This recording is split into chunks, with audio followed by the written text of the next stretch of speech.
Howdy, knife nerds. Here's a cool review. I think it's going to be a cool review. I'm hoping that I like this as much as I think I'm going to. So you might say, okay, what kind of knife is it? Well, you probably already deduced that from the name there. But what does it have in common with what's on the table?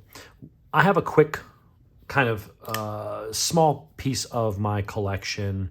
I've got traditional knives. I've got OTFs. I've got tactical knives. I've got, all kinds of stuff. And then I've got kind of the knives that are in that bug out sort of EDC slim sort of venue. But the EDC, the whatchamacallit, the Benchmade bug out is also very utilitarian. It's not what I would call classy or elegant in any way. So I've got a selection of my knives that are sort of maybe a little bit bigger, but they're in that sort of size, sort of EDC type of category. But there's something very clean. There's something very next level. Not necessarily the quality. I'm not saying any of these Chinese knives are better than the bug out, the Benchmade bug out. But, titanium machined pocket clips, really nice micarta, just a beautiful aesthetic, really nice design, very clean, and very well put together. So this one is my Artisan Cutlery. I forget which one this is. Sirius, maybe? Like Sirius XM spelled that way. Uses their proprietary ARP9 or RPM9 or something like that, which is basically a powder steel, but it's equivalent of D2 tool steel. I've got my Civivi Riffle, which again, beautiful, really nice rounded beveled micarta, beautiful flipper. I guess you could also flip it that way if you wanted to. Liner lock, just beautiful. All of these are on ball bearings, except for the most expensive one, ironically. And this is the James brand. This is the Carter XL, but it does have some nice attributes. Really nice deep carry pocket clip, like super deep. Actually extends past the edge of the knife. It also has completely recessed, so no mushrooms down there, completely recessed screws. Just beautiful. This is also reversible if you're a lefty. Axis lock, VG10 steel. So it's a little pricey for what it is. And you can see the action, because I don't carry this one a lot, isn't quite as nice as these other ones that are on ball bearings, despite the fact that this is like a $160 knife. And these are all $50, or I think this one's like $69, $59, $49. But that's the kind of knives we're talking about today. So I've got this new one from Miguron, not sure. Another Chinese knife company. They've got several different styles of knives. This is one of their value line. Now, they do have a bunch of knives that are in the 180 to 220 range. So these are not cheap knives. Yeah, they're made in China, but they're actually a little bit pricey. They're up there with some of the Benchmades and pricing and stuff. So it comes with a business card with their social media addresses, knife precautions, don't cut yourself, cleaning and maintenance. Nice enough little cardboard box. Okay, for some reason, not in the bag. Weird, but okay. Simple enough box. Cheap Chinese plastic, the bag split on the side. So, what is this? This is a knife called the Akri or Akri. It's A-K-R-I. Again, not sure of the pronunciation. Not being Chinese or Asian in any way, so I don't always notice the pronunciations. But let's go over what it is. And I've seen a couple configurations of this, and I'm actually glad I got the entirely blacked out one, because some of them have gold liners. And that, to me, it's kind of a neat contrast with the gold and black, but I kind of actually prefer this. So what it is it is a front flipper.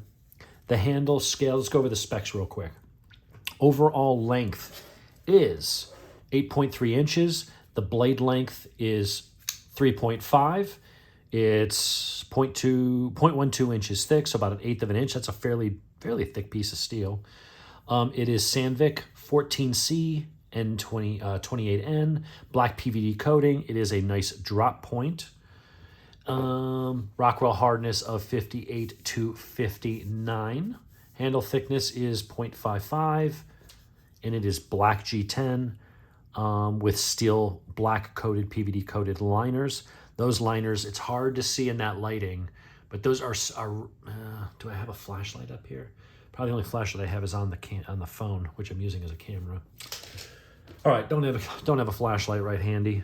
But these are, it's very lightened. If you were able to see in there, I don't think it's going to come out on camera. It's very skeletonized inside. So for a fairly big knife, it's not as heavy as I was expecting. So the weight on this bad boy is 123 grams. So whatever the equivalent of it is, I don't have the conversion up in front of me. It's 123 grams. It's a manual flipper. It is a liner lock. The blade centering, again, it's black on black, so blade centering pretty much spot on. Yeah, I mean, that is about as close to perfect as you're going to get. So it is a machined pocket clip. Don't know what the material is. Everything seems to be Torx bits.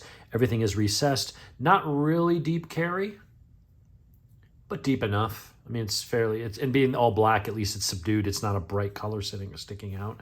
The only real contrast on the knife is that goldish on the pivot ring. And then you've got their emblem here. Will it flip this way? No, it's kind of hard to grab. It's a very strong detent, so you're going to have to use your thumb. But it does snap open pretty well. The detent may wear in a little bit once the blade's loose. This is on ball bearings. You can actually see them. Yeah, they're in there. Definitely ball bearings. Verified that. We'll do a sharpness test in a moment. It feels pretty good. So it's a 3.5-inch blade. So here's what I like about it. It fits in the hand, no hot spot, which you typically don't get with those kind of pocket clips. The machine pocket clips are all rounded and scalloped and stuff like that. So you don't have any hard edge. You don't have anything that's, oh, that one's machined. You don't have anything like that that kind of sticks up back up into your hand. Now that one where it's placed, it's not a hot spot, but you're definitely mindful. You can feel it, but sometimes those stick up. These ones that are machined, tension's perfect, right where I want it. No hot spot whatsoever. Now you don't have a finger guard, finger choil. You just have a somewhat generous sharpening choil there. So you'd want to be a little bit careful if you had to plunge that into something. Luckily, it does have a pretty tactile grip on that G10. I don't know if you can see the texture there, but it does have, it kind of gets wider there, so it tapers up. So as it goes forward, your hand kind of tightens more on it. But it's not going to give you the same kind of protection pushing into something as, something like that would. Or something like that where that flipper actually acts as a kind of a finger guard. That can help you in some situations, but also depending on your size of your hand and the ergonomics, sometimes that guard can rub and poke into your knuckles. So there is something to be said about, having it. It could be pros or cons based on your personal ergonomics. It's a pretty good sized knife. I mean, if we put it down here, let's see how their measurements on. Yeah, I mean, and their measurements, they say 3.5-inch blade, but the blade itself actually goes to about 3 3/4. The actual cutting edge is a little over 3.5 inches. So they're underselling this a little bit. They did say the overall length of it was 8.3, and we're at about 8.5. So close enough there, but that blade is just a little bit bigger. So I would say of these, this is the biggest. It's not the slimmest. It's actually fairly wide in the hand compared to these other guys. But the lines on it are gorgeous. I mean, that is a really nice forward piercing tip. There's a little bit of jimping here. I'll be honest, not a fan. The edges are all beveled, almost like a lion steel. They did a really good job rounding all those edges there. But the jimping is, maybe it would give you grip, but if you look, it's actually recessed. So I would love to see some jimping here on the blade and maybe there. That would help with traction on a slim knife like that if you were pushing it into something, to have that grip. But there really is next to no traction. You have to press really hard and have your thumb kind of squish into that channel, and then you feel it, but it's not keeping my thumb from slipping. Now, does that make a big difference? I don't know. I mean, this one's got some jimping. This one doesn't. That one doesn't, but the disc acts a little bit like one. This has jimping, but it's so far back that, unless you're holding the knife back here, which you wouldn't, you've got jimping there, and there's really nothing there either. So in this category of knife, I'm not going to ding it for that. I just feel more, why put it there? unless this is a blade that they use on other knives, and so maybe on the other knives, because of the handle configuration, it's exposed and therefore useful.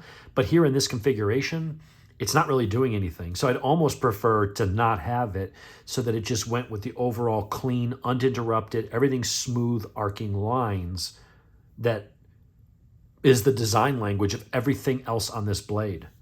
I've got no billboarding on the blade whatsoever. Here it just says 14C28N. It's just letting you know what kind of steel, and it's very subtle. No name on the blade, no name on that side. All you've got is the Miguron, whatever. You've got the pivot embossed. That's it. That is a very clean, classy, elegant knife. It is a little bit heavier. It's about the same weight as the James brand Carter XL, which again, I need to use this one more. It actually is a very nice knife. It's overpriced for what it is, but it's actually a good quality knife. And I need to use it more just to get it broken in and a little bit smoother. Well, I guess I could just loosen up the pivot at 1/16 of a turn. So lockup is decent.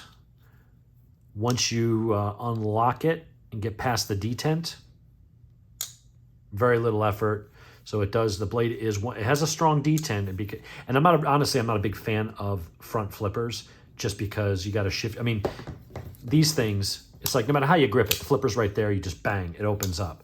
Same thing here with the CJRB Scoria. You got a flipper for the thumb. You got the thumb stud to flick it. You've got the flipper. It's just, you don't even have to be looking at it. You don't think about how you hold it. You just grab the knife and your hand just instinctively goes to it. Same thing over here on the Artisan Cutlery. This one is a front flipper, but that takes a flick. You got to adjust your grip, get your thumb into place, and then do it. So I almost never use it. Honestly, I pick it up, my hand, I don't have to be looking at it. I just index my hand based on the thumb stud, and boom, and it flies open. So that to me is a little more useful, but I get that the design aesthetic they were going here, especially when it's black on black, you don't even notice it. There's nothing sticking off, like that sticks out. Flippers always stick out. This disc sticks out. This is just very clean while giving you the ability to one hand open. There's no reverse flick. There's nothing doing with your thumb. There's not enough to grab and do anything else. So it really is just a front flipper. And that's probably the only thing I would ding it on, but I knew that going in. So it's not like, it's like not a good execution of it. For what it is, it actually works surprisingly well considering there's very little there. But, oh, duh. Here I am talking before about why'd they put this here? It's useless. Well, they have to have the jimping. All right, sorry for being a clown, guys. Because that's your flipper. Duh. So yeah, that's why they've got that. That's why it doesn't extend up here to the blade and it's recessed. I'm like, wow, that doesn't make any sense. Well, now it does. Better late than never. So it's nice. It's a cool design. Other than being a front flipper, which isn't my favorite choice for an opening mechanism, it does work fairly well what it is. I'm sure if I sat there and fiddled with it on the couch for a few minutes, I'd get it dialed in and, know exactly where I have to hold it, where, the muscle memory would kind of take over. But let's grab a slice of paper and see how does it cut.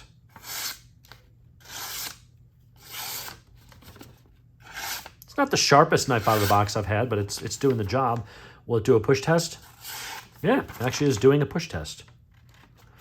It was. Maybe I just got lucky or just the right part of the blade. Yeah, must have just got lucky on that one. But, yeah, it's not the sharpest blade I've had out of the box, but it's certainly adequate. I could probably just run that over a strop real quick and tune that edge up in about 2 minutes. Just get any burrs off there and make sure everything's straight and all that. But very nice little knife. I'm going to definitely check out more knives from these guys. This is the Akri, whatever. You can get it in tan with a satin finish. I got the all black.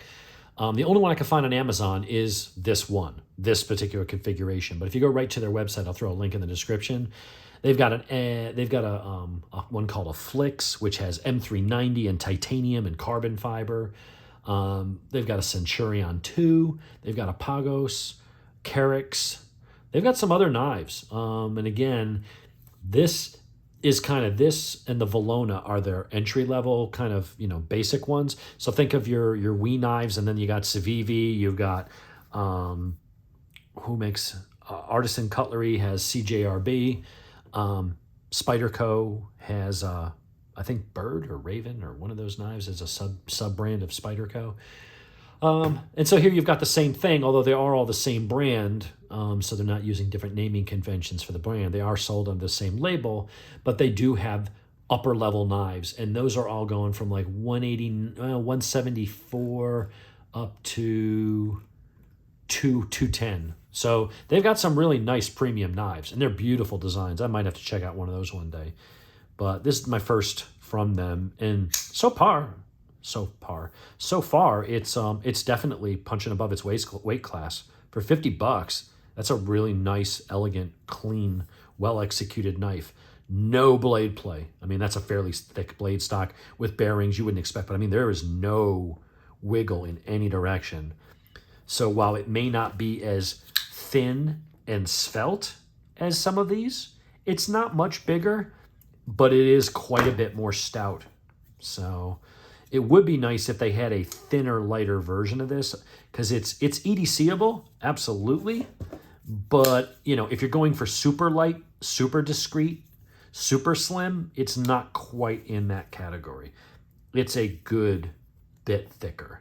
And as a result of those heavier steel liners and the thicker blade stock, it's noticeably heavier than these. Will it bother me? Nah, I'll carry it.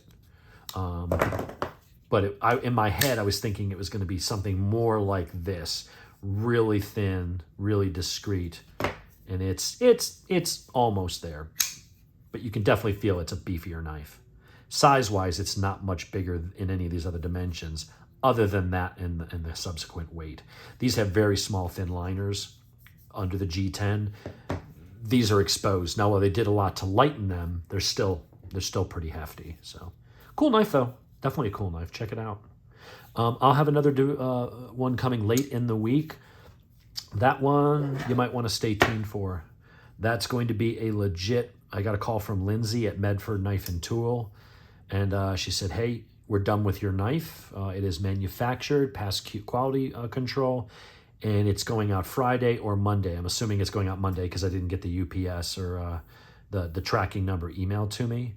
But I should have that sometime late in the week, and we're going to do a review of that bad boy. That's the $450 Medford Praetorian Scout.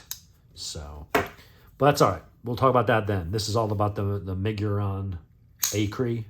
And yeah, I'm digging it. That's a cool knife. I'll definitely carry that. So anyway, take it easy, knife guys. We'll talk to you later.